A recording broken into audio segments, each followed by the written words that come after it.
Bonjour, bienvenue dans cette nouvelle émission. Aujourd'hui, nous parlons du plus vieux métier du monde. Et en fait, ce métier, c'est le métier de cueilleur et cueilleuse. Donc, nous recevons dans ce beau décor, sous ces beaux arbres, Laurence. Bienvenue Laurence. Bonjour. Merci Laurence de nous recevoir. Nous allons donc parler du travail, de l'activité de cueilleur et de cueilleuse aujourd'hui, dans notre époque. Merci de nous parler de tout ça. Pour te présenter en quelques mots, pour que nos spectateurs qui ne te connaissent peut-être pas puissent te découvrir un petit peu en quelques mots. Donc, en quelques mots, je suis Laurence, productrice et cueilleuse, surtout cueilleuse. Je produis très peu de plantes médicinales, sauvages. Et je fais des tisanes, des hydrolats, des synergies, voilà. Et comment tu es arrivé à cette activité? Je suis quelqu'un qui a toujours eu des activités de passionné. Je n'ai pas eu beaucoup de métiers, j'en ai eu que 2. Pas compliqué. Voilà. Donc le premier, c'était bergère. Voilà, c'était une passion très importante pour moi. Et en gardant les troupeaux, le végétal était là, les fleurs étaient là. Donc évidemment, l'envie de découvrir la botanique, quelle était sa famille, à quoi elle servait. Puis je parlais beaucoup avec les anciens. Donc voilà, ça m'a permis de... Parce que je suis une autodidacte. En botanique, je suis autodidacte. J'ai appris toute seule. Voilà. Tu as fait une formation quand même? J'ai fait une formation bien après. J'ai travaillé pendant beaucoup d'années sur l'exploitation familiale. Donc je gardais mon troupeau, je traisais mes brebis parce que nous sommes dans le pays du Roquefort. Donc on s'imagine qu'il y a beaucoup de brebis et on trie pour le fromage de Roquefort. Donc évidemment, j'étais vraiment au milieu du bétail. Mais après, j'avais cette passion de fleurir ma maison, d'avoir au potager des plantes médicinales pour soigner mes enfants, pour soigner la famille. Évidemment, j'allais cueillir mes propres plantes. Et à l'âge de 42 ans, je suis repartie à l'école. Voilà, l'école lyonnaise des plantes médicinales. Et j'ai fait tout par correspondance parce que je ne pouvais pas laisser mon troupeau. Et puis après, en 2012, j'ai fini ma formation. Et voilà, je suis ressortie et en 2013, je me lançais. Eh bien, merci pour cette présentation. Je vous propose d'aller à la rencontre de ce monde végétal avec des images que nous avons tournées en te suivant dans tes cueillettes diverses et variées. Et puis aussi aller à la rencontre de ce monde végétal, de cette douceur, de cette puissance, de ce végétal qui nous parle à l'intérieur de nous. Donc on se laisse ce petit temps de méditation, d'introspection, et puis nous revenons juste après pour aller plus loin dans la découverte de l'activité de cueilleuse et du monde végétal. A tout de suite.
Merci de nous avoir permis de te suivre et d'avoir découvert toutes ces belles plantes qui, dans leur diversité, nous emmènent vraiment dans un monde très très différent. Quelles sont les conditions de la cueillette? Comment est-ce que tu t'organises dans ce travail de cueillette? L'organisation se fait déjà par la météo. On est tributaire du temps, donc si possible, avoir un temps clair, c'est le summum, hein. Un beau temps, même s'il fait un peu frais, c'est quand même bien. Puis bon, la météo, la cueillette, elle a des étapes. Il y a les premières cueillettes et puis petit à petit, on a tout qui devient de plus en plus important. Quelle est la première cueillette? La première cueillette, c'est les bourgeons. La cueillette des bourgeons pour faire la gémothérapie.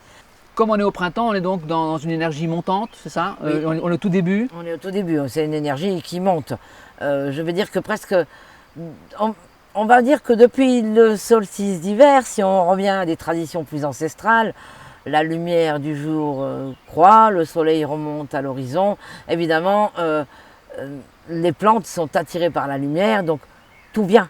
Tous les premières sont les perce-neige, et ensuite il y a le bouleau, et puis voilà, tout est un processus de saison. Après cette première période, donc il y a le printemps qui arrive, donc là aussi il y a une autre étape. Voilà, c'est une autre étape, une étape qui devient intense. Parce qu'on commence par, bon après ça en fonction de ce que chaque cueilleur cueille, hein. Moi je cueille beaucoup de plantes, parce que pour moi elles sont toutes très utiles et très intéressantes. Donc il y a les coucous, les primes verts officinales bien sûr. Souvent je commence mi-mars, je commence un peu plus bas dans le Tarn-et-Garonne, je vais aller cueillir là-bas pour avoir déjà un peu d'avance, parce que moi la saison elle démarre beaucoup plus tard ici. Moi les coucous ils arrivent on va dire mi-avril, avec un mois de retard, parce que je suis en altitude.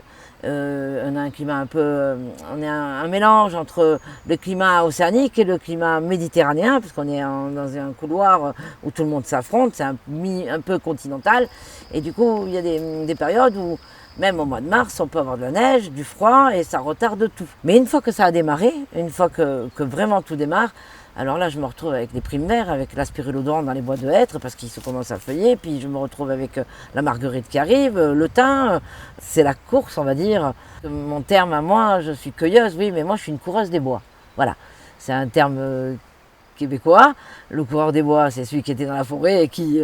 voilà, et moi, je suis une coureuse des bois parce qu'il faut qu'à un certain moment de la saison, il y a une frénésie. Et se dire, bah, aujourd'hui, je fais les orties, demain, je ferai la rose, et voilà. Le printemps, c'est la plus grosse période, c'est à partir de la grosse période. Et après, on a des choses après dans la saison d'été. Alors, la saison d'été, il y a les lavandes, on va dire les lavandes, puisqu'il y a la lavande fine fin juillet et la lavande aspic à partir de la mi-août, qui est plus en descendant sur notre territoire du Larzac méridional. Et après, il y a la période des racines. Il y a encore des plantes, et puis il ne faut pas oublier que moi, ma parcelle de récolte dans ma culture, je commence à peine à semer ma parcelle de culture. Là, j'ai semé les soucis, je vais semer les bleuets. Donc ça fait que là, on voit des champs avec des coquelicots et des bleuets, mais moi, je ne les ramasse pas ceux-là. Moi, je les cultive, et du coup, ça me permet de décaler ma saison cueillette avec ma saison parcelle. Et ça me permet de cueillir à partir de la fin juillet, début août, les premiers soucis, les premiers œillets d'Inde, le basilic, les tournesols pour les pétales. Voilà. Et à l'automne, bien sûr, c'est les racines, tout ce qui est racines. Donc les benoîtes urbaines, benoîtes communes, le pissenlit. Là, on va aller chercher tout ce qui est en profondeur, parce que les plantes ont donné le meilleur, la racine a donné le meilleur, la partie verte qui est au-dessus, et là tout va rentrer en terre, et c'est là que la racine est chargée de toutes ces molécules solaires, de toutes ces molécules lunaires, de tout ce que les planètes elles sont au-dessus de nous, pour donner le meilleur à la racine. Donc on n'aura pas les mêmes propriétés selon qu'on utilise la racine et la fleur? Non, on n'aura pas les mêmes propriétés. Évidemment... dans la racine, c'est plutôt quoi? Alors, si on prend par exemple le pissenlit, on va retrouver de l'amertume, beaucoup d'amertume dans la racine. Elle va avoir une action plus poussée, plus profonde.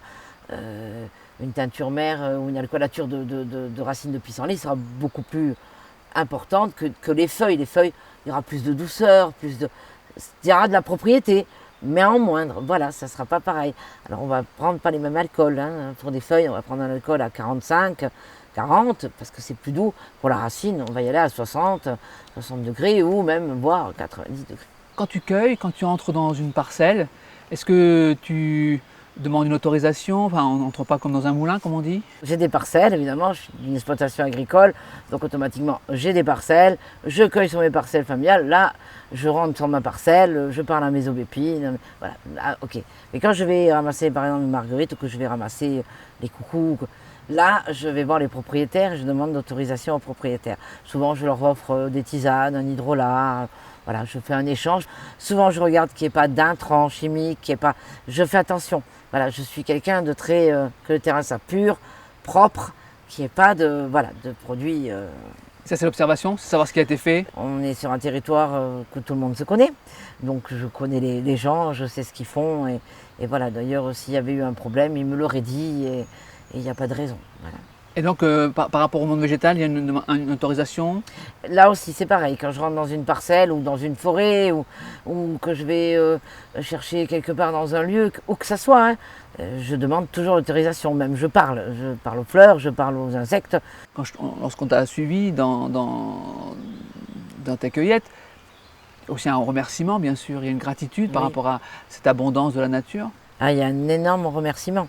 Je ne sais même pas comment je pourrais le décrire, parce que même des fois, je reviens sur le lieu et je fais des offrandes. Ça m'arrive d'offrir, parce que je suis pas tout. Il n'y a pas que des plantes sur le terrain, il y a des insectes, des fourmis, des abeilles, des papillons. Les esprits de la nature? Des esprits de la nature, des chevreuils, des sangliers, il y a du monde qui circule. Donc automatiquement, je vais toujours remercier. Bon, ben, il y a les rituels sacrés, alors je peux amener aussi des pommes, un peu d'alimentation pour les fourmis, voilà. Je t'ai suivi et je suis allé cueillir avec toi, donc, et j'ai vraiment apprécié l'expérience de cette cueillette. Toi, dans quel état tu te trouves lorsque tu entres en résonance avec ces plantes, avec ces territoires, souvent dans le calme, le matin ou à des moments de la journée particuliers? Qu'est-ce que ça te procure? Dans quel état tu te trouves? Alors, je pense que ça doit être une transe, quelque chose comme ça, parce que je n'ai plus mon esprit, mon corps, tout est déphasé en fin de compte. Je fais mon travail, je le fais avec amour, avec respect. Je pense que je me retrouve un petit peu, je dis toujours en stratosphère, moi.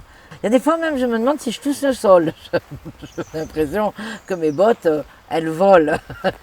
C'est une sensation, hein, mais c'est tellement prenant, la cueillette. Il y a un rythme. Il y a un rythme déjà, il y a un rythme de cueillette. Je n'ai pas toujours la serpette. Il y a des plantes, il ne faut pas y aller avec la serpette, on ne peut pas. C'est pour ça que j'ai les ongles souvent cette saison un peu verts, marron. Je les laisse pousser, ça me sert d'outil de cueillette. Et c'est vrai qu'il y a ce côté sensuel, douceur. Si on ramasse des coquelicots, on a les mains toutes douces. C'est doux, puis c'est rouge. Ouais, je suis en transe, hein, un peu. J'aimerais partager aux autres ce que je vois dans l'instant présent, là, ici et maintenant, parce que c'est une expérience, donc c'est difficile. Mais c'est difficile à transcrire. Voilà, des fois, je prends la photo, je la partage et puis je dis, vous voyez, puis eux, ils ne voient pas ce que moi, j'ai vu. Mais bon. Ou ressenti. Voilà. Tu as cueilli les coquelicots, donc ces coquelicots, ils vont passer au séchoir. Comment ça se passe? Après avoir cueilli, les coquelicots vont passer au séchoir, bien sûr. Je vais les mettre sur des clés. C'est une armoire, en fin de compte, le séchoir, où je ferme, qui soit à l'abri de la lumière. Et à l'intérieur, j'ai un déshumidificateur qui va aspirer l'humidité des plantes pour les sécher le mieux possible. Et ça, c'est un moment clé. Combien de temps il va falloir le laisser dans le séchoir? Ça dépend, il faut que j'aille vérifier. Je vérifie, ce matin j'ai vérifié, tout à l'heure j'ai vérifié, en rentrant ce soir je vais revérifier et je les remue. Pour pas, parce que le coquelicot a tendance à se coller entre eux, donc il faut un peu les décoller. Et il va devenir lit de vin. Il aura perdu son joli rouge sang, sang de la terre, et il va devenir lit de vin. Pour ramasser la marguerite, il faut faire attention de la façon de la couper, de n'avoir que la capitule fleurie. Je ramasse pas des bouquets, parce qu'après à la maison, quand je vais aller arriver à l'atelier ou au séchoir, il va falloir que je les écoute toutes. Donc je gagne du temps, du travail et c'est pour ça que j'ai les ongles un peu longs. Des fois ils sont un peu foncés parce qu'ils sont souvent verts dessous. C'est le sucre des plantes. Je trouve que c'est une plante qui est belle. Quand elle sèche, elle garde son blanc immaculé, son jaune de cœur, vraiment très très beau. Et en plus elle a des propriétés calmantes, c'est anti-inflammatoire, antalgique, sédative. C'est une cousine de la camomille, il ne faut pas l'oublier, c'est une astéracée. Et d'ailleurs, si on les observe bien, elles ne s'ouvrent pas toutes en même temps. Elles se ferment comme les pissenlits. Elles cherchent la course du soleil. Donc la nuit, c'est un petit écrin bien fermé. Et quand le soleil arrive, on s'ouvre et presque elles s'offrent au soleil. Alors elle aime le terrain calcaire mais légèrement acide. Les agriculteurs n'aiment pas trop toutes ces fleurs, marguerites. C'est vrai que trop de pissenlit, trop de marguerites, ça veut dire d'un côté trop de fumier, trop d'intrants, de l'autre ça veut dire pas assez. Mais bon, quand il y a la marguerite, c'est qu'il n'y a pas assez d'intrants. C'est ce qui se dit le plus souvent. Bon, ben là on est dans une prairie où il y a souvent des chevaux en liberté, donc c'est une prairie sauvage, voilà, c'est une prairie naturelle, elle est magnifique, il y a une multitude de fleurs, elle n'est pas toute seule, c'est pas un champ immaculé blanc, il y a un peu de tout, quoi. Elle vient alimenter le terrain et elle vient donner quelque chose de plus subtil au terrain. Tu vois ici, ce sont des drap mortuaires de la famille des cétoines. En cueillant, on apprend souvent à connaître les insectes car ce sont nos alliés et nos amis. J'ai bien vu, et j'ai moi-même été invité à le faire, au respect du prélèvement, c'est-à-dire respecter les quantités. Ça, le cueilleur, la cueilleuse, il est vraiment attaché à ce respect-là. Le souci, c'est qu'on arrive sur une période de notre société où la plante médicinale a le vent en poupe. Voilà. Beaucoup veulent s'installer déjà en tant que producteur-cueilleur. C'est un métier pas facile. Il faut en vouloir, il faut être passionné, parce qu'on ne se fait pas des salaires mirobolants. On en est loin, même très loin. Il faut vraiment aimer ça pour le continuer. Il y a des coopératives qui se sont montées et il y a de la cueillette un peu intensive, on va dire. Voilà, c'est pas la cueillette comme moi, rotation. D'ailleurs, je regarde qui vient cueillir sur mon territoire. Je dis mon territoire parce que c'est un peu mon territoire de chasse, comme je dis, de chasse plante, dans le sens que j'ai cueilli là, tu ne vas pas aller cueillir et aller dévaster la forêt. Voilà. Pour la pérennisation de l'espèce, il faut que les espèces elles puissent se reproduire elles aussi, parce qu'en fin de compte, on les ramasse pour se soigner, mais il ne faut pas oublier que la plante, elle est là pour... elle va pousser, elle va grandir, elle va s'épanouir.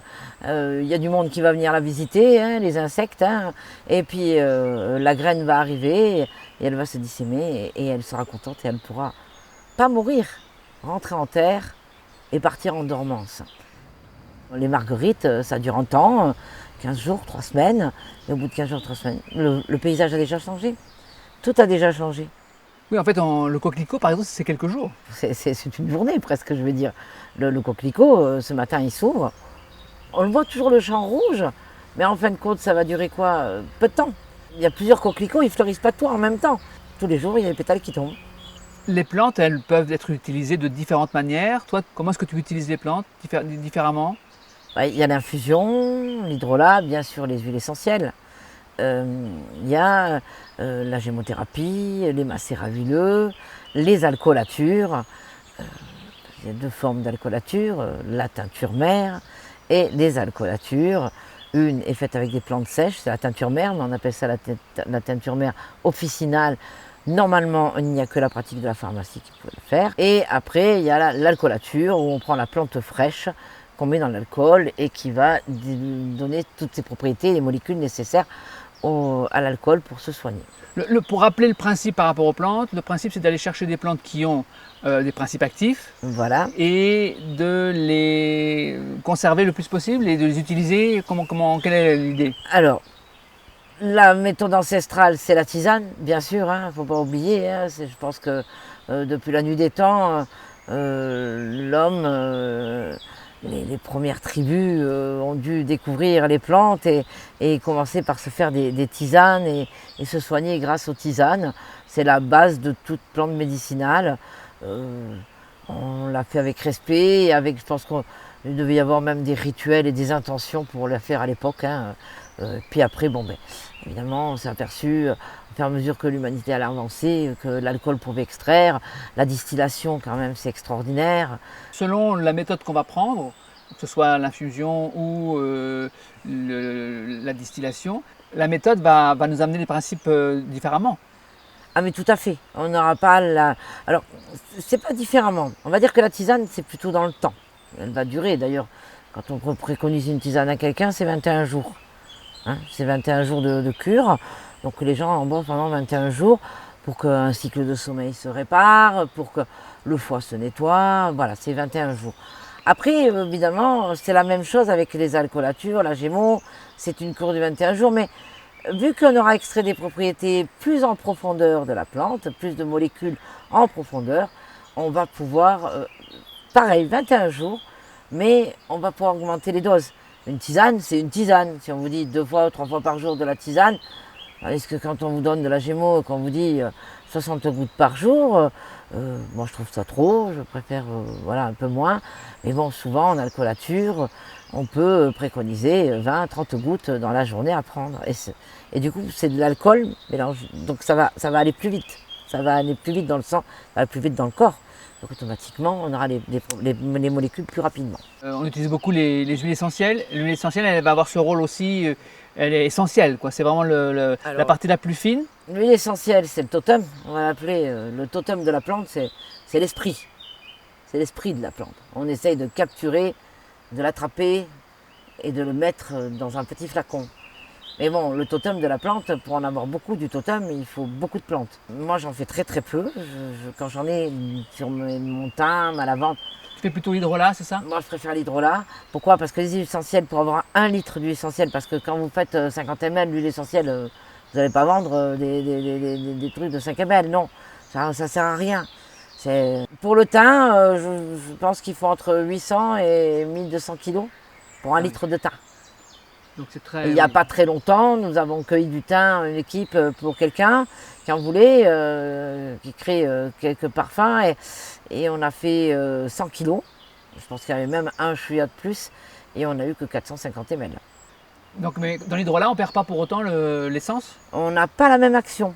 C'est quelque chose qui a été oublié, l'hydrolat. Je pense que c'était une médecine, on va l'appeler comme ça, plus en avant autrefois. L'huile essentielle était plus pour les parfumeurs d'ailleurs, hein, c'était pour ça qu'on se servait des huiles essentielles. Mais c'est vrai que l'hydrolat, moi je laisse une part d'huile essentielle dedans pour le conserver beaucoup plus longtemps déjà. Et puis il est beaucoup plus aromatique du coup. Et je trouve que l'hydrolat, il va agir plus en douceur. Et l'avantage des hydrolats, c'est qu'on peut les donner aux enfants. On a voulu faire cette émission pour aussi montrer que derrière une plante, derrière un petit flacon de plante, eh bien, il y a tout un travail, tout un art et il y a aussi tout un rapport à la nature.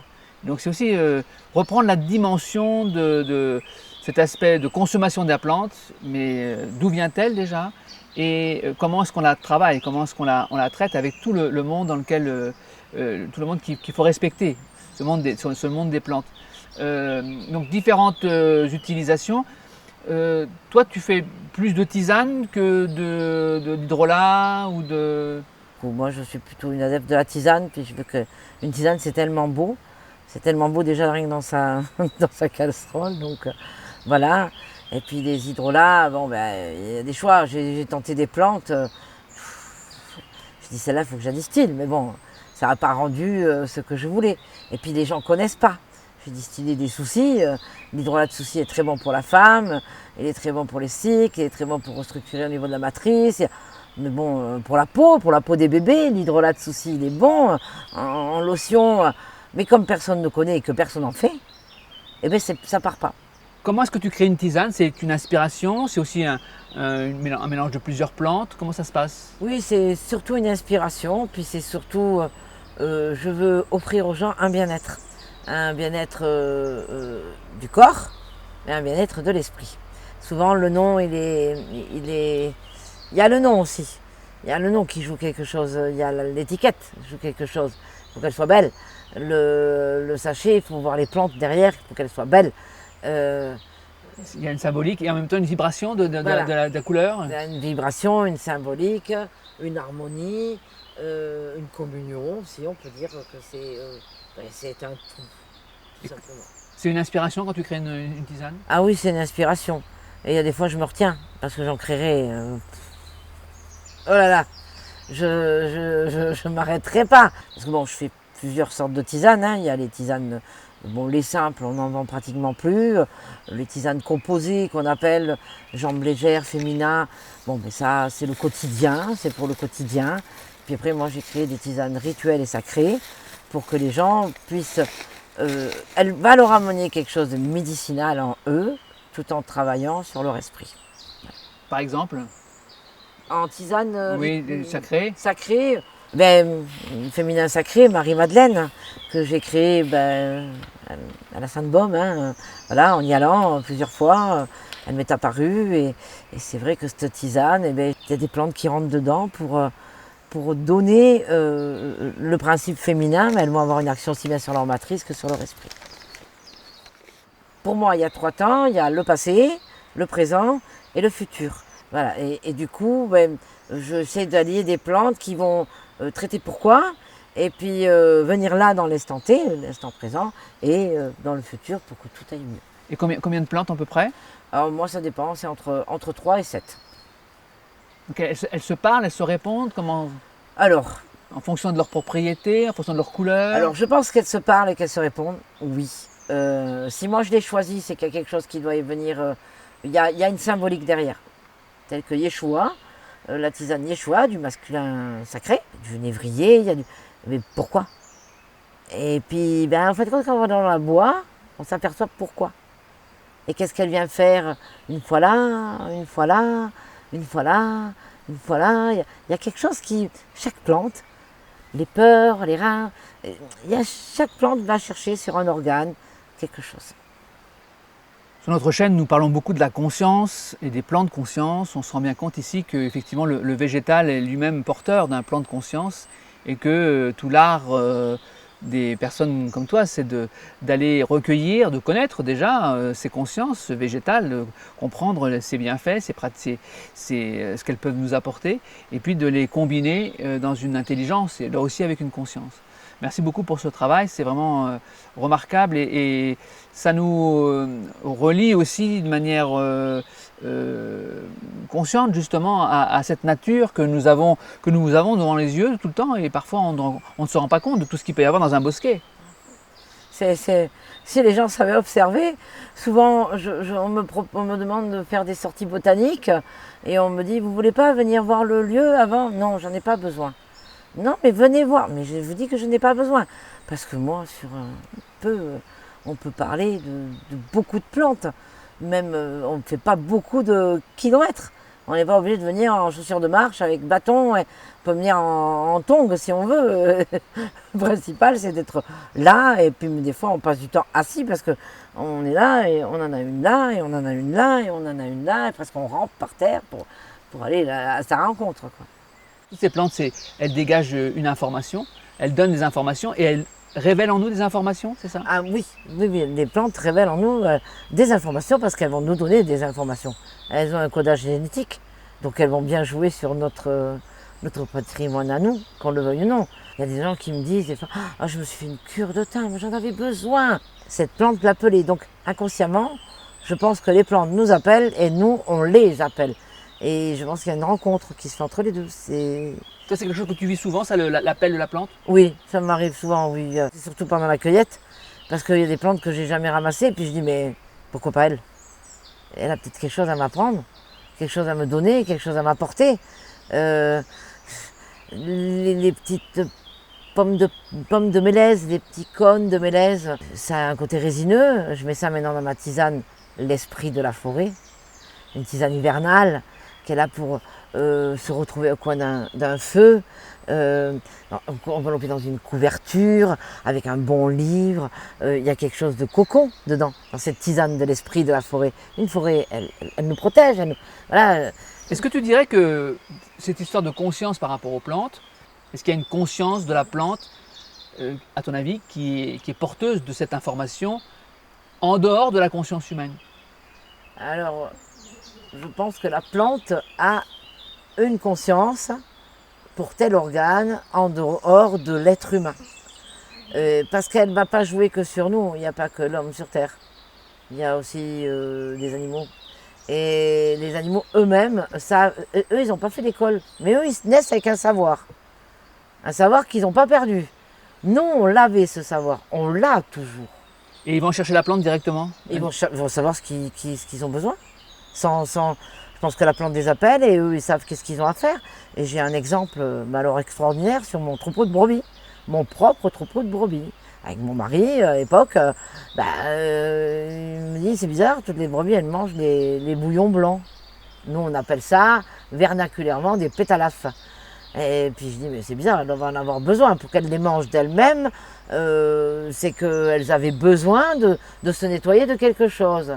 Qu'est-ce que contient cette plante? Elle contient du mucilage. Elles ont une espèce de poudre, elles sont douces, et le mucilage est un fluidifiant aussi bien pour les bronches que pour les intestins. Je suis entrée à la bergerie, je me suis assis au milieu des brebis, là aussi, assieds-toi et observe. Et les brebis, elles mouchaient. Donc elles avaient besoin de nettoyer leur sinus, leurs bronches, et on n'avait pas fait attention qu'elles toussaient. Elles avaient une espèce de toux, on avait certainement tendu les brebis, elles avaient pris un coup de froid, mais d'elles-mêmes, elles ont su où elles avaient. C'est pour ça qu'en fin de compte, le végétal, il y a des plantes, elles sont hyper intelligentes. Elles donnent un être, s'il y a un chevreuil qui vient trop les brouter, là, trop les manger, les jeunes feuilles, quand elles sont tendres, là, ils vont dégager un tanin, une amertume, quelque chose qui va les... les chevreuils ne viennent plus. Et là, l'arbre dit à son copain en face, réseau souterrain, le wifi sauvage, le meilleur du monde, hop, et en avant. Et on dégage telle substance pour écarter le prédateur. Le prédateur, parce que c'est un prédateur aussi. Il y a des feuilles c'est pareil, tout est lié, tout est... Il y a une grande intelligence dans la nature. Ah, une énorme intelligence. Et c'est dommage que l'homme J'ai l'impression que plus il avance, plus il perd ce contact. Moi, c'est mon ressenti. Je n'ai que ce ressenti parce que je ne vais pas souvent en ville. Je n'y vais que... Pour moi, c'est la jungle. La ville est la jungle. Et ma ville à moi, c'est la nature. Voilà, et quand je vais dans une ville, pour moi, là, je suis rassurée, je suis bien. Je ne risque rien. En fait, ce que tu nous racontes là, c'est que ça nous invite chacun, à notre tour, de réveiller en nous cet instinct, cette intelligence, cette conscience, de pouvoir aller chercher la plante qui nous correspond, de pouvoir entrer en résonance avec elle, pour se dire, tiens, j'aurais bien envie d'ortie en ce moment, ou j'ai envie de pissenlit, j'ai besoin de pissenlit. Voilà. Je vais aller chercher les pissenlits parce que je sens que j'ai besoin du pissenlit pour aller me nettoyer, me purifier un petit peu. C'est ça qu'on cherche aussi à retrouver, et on a besoin de retrouver cette conscience-là aussi. Oui, tout à fait, on a vraiment besoin de la retrouver. Et c'est ce que j'explique aux gens quand je fais des sorties botaniques, j'aimerais que les gens prennent conscience que d'aller ramasser une poignée de thym, un peu de romarin, des orties qu'on fait sécher, pour les mettre en poudre, pour les mettre dans sa soupe, c'est prendre soin de soi déjà. C'est rentrer en profondeur en soi-même. Donc l'ortie va amener du fer, il va amener du magnésium, il va amener de la vitamine C, c'est énorme, on ne se rend pas compte. Et tout ça, en fin de compte, les gens l'ont oublié. Et la seule parole que j'ai des gens, je n'ai pas le temps. Il faut prendre le temps. Voilà, il faut prendre le temps. La nature, elle prend le temps. Alors on va prendre le temps, on va encore redécouvrir quelques images de cette belle nature, de ces beaux végétaux, et on se retrouve après. Merci, à tout de suite. Alors, pour bien couper, ne pas se tromper. Voilà, là on voit bien la différence par rapport pour la cueillette du thym. Ce qui est important, c'est de faire attention de ne pas prendre cette partie-là en fin de compte. La partie bois. On voit bien que là, il est bien vert. Hein. Et là, toute cette partie-là, en fin de compte, ça c'est un morceau de l'année dernière. Ça, c'est une partie qui doit avoir peut-être 5-10 ans, cette partie-là. Quand on regarde un thym, c'est un petit arbre, en fin de compte. C'est un arbre, un tout petit arbre. Et là, il y a les petites feuilles. Donc, si on devait couper sur ce bois un peu vieux, là, on prendrait que ça. Le dessus.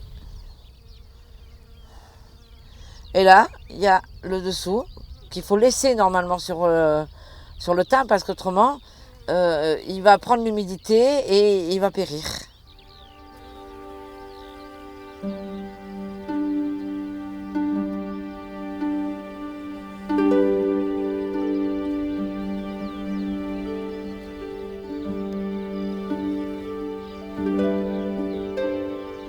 Alors, t'as repéré là? Voilà, ça c'est très bien. C'est la partie de l'année. Et tu as laissé le bois ligneux sur le pied, comme ça. On n'abîme pas le thym. Voilà.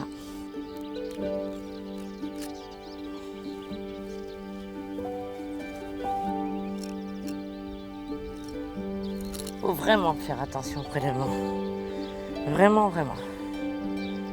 Si on veut conserver les spots de thym, il faut le respecter et y aller en douceur. Nous avons fait une belle récolte de thym quand même. Hein. À ton avis, combien de kilos? On doit avoir 3-4 kilos. Tu penses qu'on va obtenir combien avec 3 kilos? On aura peut-être 20 ml, peut-être d'huile essentielle, voire plus en fonction de ce que le thym aura à exulter. Voilà. Depuis qu'on l'a cueilli, on le protège, qu'est-ce qu'on fait avec lui? Alors moi je le laisse étaler tranquillement jusqu'au moment de la distillation. Voilà, je le brasse pas, je le remue pas, voilà. Plutôt au soleil pour qu'il fasse... Alors un peu de chaleur, qu'il ait un peu l'idée d'exulter son huile essentielle. Voilà. Plus fine, plus forte. Elles sont un peu plus fortes, un peu plus puissantes. Nous allons maintenant te suivre pour aller voir la distillation de ce thym et voir tout ce procédé. Donc qui va conduire à l'hydrolat ou à l'huile essentielle. Oui, on aura de l'hydrolat et un peu d'huile essentielle. Je prends l'eau de source, je trouve qu'elle amène une certaine pureté. Après avoir mis la grille, on met le thym. Le processus de la distillation, c'est une extraction à la vapeur. Donc nous avons une cuve avec un chapeau arrondi, un col de cygne qu'on appelle, et ça rejoint un serpentin dans un refroidisseur où l'eau circule constamment pour recondenser la vapeur. Voilà. Je fais avec de la farine de sarrasin, moi. Normalement, on fait avec de la farine de blé. Et moi, je préfère le sarrasin parce que le sarrasin, comme il n'a pas de gluten, il ne colle pas. Je bénis cette distillation et que le thym apporte toute sa magie pour avoir le meilleur des hydrolats. Le principe de l'alambic est très ancien. C'est le monde arabe au niveau des Perses qui l'ont créé à l'époque, hein, mais ça remonte à l'époque d'Avicenne. Voilà. C'est Avicenne qui l'a mis en avant. Certainement qu'il y avait déjà quelques civilisations avant qui avaient essayé d'extraire certainement. Il y a plusieurs formes d'alambic. Hein. Ça, c'est un alambic de forme, on appelle ça la tête de mort. Voilà. Pas une tête de mort, mais la tête de mort, M-A-U-R-E, hein, voilà, arrondie. Le principe de la condensation, il se fait naturellement, puisque dessous il y a de l'eau, dessus il y a des plantes. L'eau va bouillir, va chauffer, elle va arriver à entre 90 et 100 degrés. Elle va chauffer. En chauffant, elle va fabriquer de la vapeur. La vapeur va traverser les plantes, s'imprimer de toutes les molécules du thym, monter sur le chapeau, qui est tout rond, et cette vapeur va couler le long du chapeau, comme ça, et va descendre vers le col de cygne, et aller dans le refroidisseur. Donc ce n'est que de la vapeur, c'est un nuage quelque part. Hein. Et cette vapeur, elle va descendre dans le refroidisseur, dans le serpentin qu'il y a dedans. Donc elle arrive par en haut. En haut, c'est très très très chaud. elle va descendre et vu qu'en descendant, l'eau en bas est froide, puisqu'elle est en continu, et bien elle va se recondenser et redevenir de l'eau. Oh, ça sent bon, ça, c'est fleuri, vraiment il est floral là, on voit qu'on l'a cueilli avec les fleurs.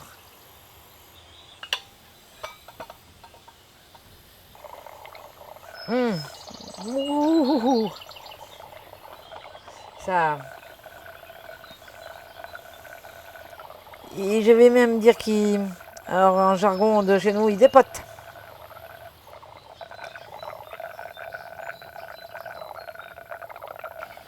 Le voilà.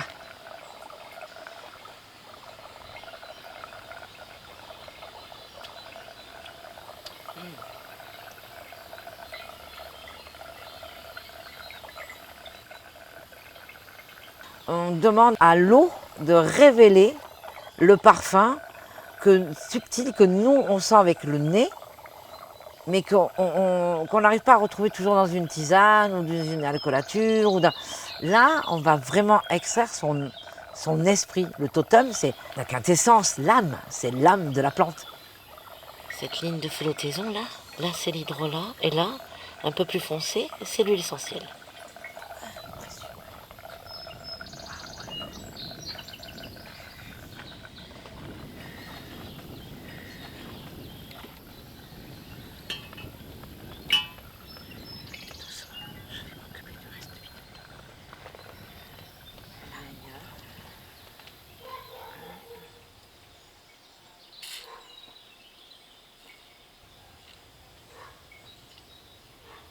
Je laisse un petit peu d'huile essentielle dans l'hydrolat, là, il y en a une légère pellicule pour la conservation de l'hydrolat. Voilà.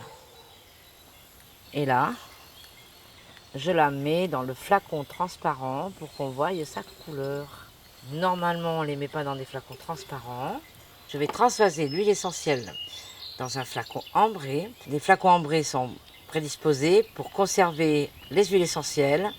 Les hydrolats aussi, on les conserve dans des flacons bleus. Ça évite que les UV abîment l'huile essentielle. Nous arrivons au terme de notre émission. Merci encore Laurence de nous avoir accueillis dans ton travail, dans tes activités, dans tes champs, dans tes prairies. Personnellement, j'ai vraiment été touché de rencontrer d'une autre manière le monde végétal. On a en nous différents plans et il nous parle selon notre capacité à l'écouter. Qu'est-ce que tu pourrais nous dire, un petit mot pour conclure cette émission? Le message à transmettre, ça serait de savoir s'arrêter pour observer, de savoir s'unir et se mettre en union totale avec cette nature. S'allonger sous un arbre, juste s'asseoir, observer les fourmis. Tout est lié de toute façon, tout est un. Oui, difficile de retrouver cette unité en nous et effectivement peut-être que le végétal nous invite à retrouver cet axe central par ces différents plans de conscience et cette diversité. Bien, c'est ce que nous vous souhaitons, de retrouver votre axe central, de retrouver votre part végétale en vous, puisque je pense qu'on a tous un peu du végétal en nous, bien sûr. Oh oui, on a du végétal. Énormément. Et encore, on n'a pas tout développé là-dedans. Il y a tellement de choses mystérieuses, les lichens, et on en oublie. Et on peut peut-être encore rentrer en résonance sans le mental, simplement communiquer avec ces plantes. Mais je pense que des fois, peut-être juste penser à la plante, ça peut nous apporter quelque chose. Ah, tu veux dire qu'on peut se mettre en relation avec l'esprit? Je pense qu'on peut se mettre en relation avec l'esprit de la nature, oui. Et comment on fait? Par une méditation, par une pensée, une visualisation? Une visualisation, peut-être ça peut être quelque chose de l'enfance. Il y a des personnes qui peuvent se rappeler d'un jardin d'enfants. J'ai eu une expérience avec ça, une belle expérience d'une dame qui m'a pris un hydrolat de roses et qui s'est mise à pleurer parce qu'elle a retrouvé les roses de sa grand-mère. Un simple jardin. Bien, merci Laurence. Merci. Nous vous souhaitons à votre tour d'aller plus loin dans cette conscience du végétal. C'est ce que nous avons voulu apporter à travers cette vidéo, porter un autre regard sur la nature et sur les plantes qui nous ont accueillis ici dans ce lieu merveilleux. Merci à tous, on se retrouve pour une prochaine vidéo. À très bientôt, au revoir.